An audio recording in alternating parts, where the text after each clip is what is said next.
Солийн Данзан 1885-аас 1924 он.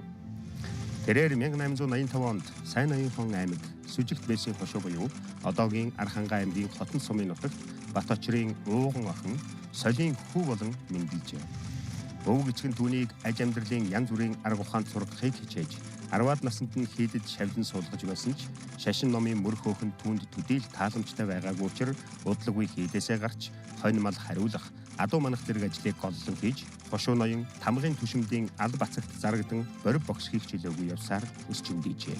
Нас бие төрч аж амьдралын алаг булаг ёсны гай төвтгөрийг мэдэрч нийгмийн бурангуй ёсны элдв дарамттай эр биеийн чадлаар үзэлцэж хөрөнгө чинээхтэй айл амьтны ах тадуунаас таслан хөөдөг чанга гэрийн замд орж баригдаж, хоригдож, зовж зүдэж явсан түүхтэй. Энэ үед нутгийнхан түүнийг өөхөн хорл хэмээн хочилдог байсан бөгөөд учир нь айлд хонь төхөөрч өгч байхдаа сэмжийн сэм авч нуусан нь баригдан ийм хочтой болгосаажээ.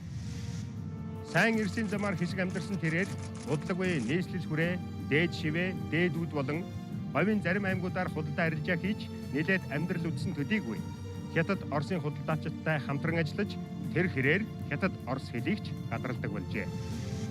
Ингээд 1914 оноос Оросын эдийн засагч барон Битегийн удирдсан эдийн засгийн шинжилгээний газар ажиллах болсон нь хожимоо хувьсгалын үйл хэргийг эхлүүлэхэд томоохон нөлөө үзүүлсэн байдаг. Мөн энэ үед тэрээр тэнд ажиллаж байсан Элбэг Дорж-Ирнчинодод танилцжээ. Үүний дараа тэрээр 1916-аас 1917 онд Богд хаант Монгол улсын хөрөнгийг эрхлэн захирах газар ойн ангид бичээж түшимлийн албад хашгуулжээ. Улмаар 1918 онд зүүн хүрээний нууц бүлгэн гихчийг байгуулсан байна. Мөн үед консулын дэнжин нууц бүлгэн гих өөр нэгэн бүлгэн байсан бөгөөд удирдагч нь Догсмын бодоо байлаа.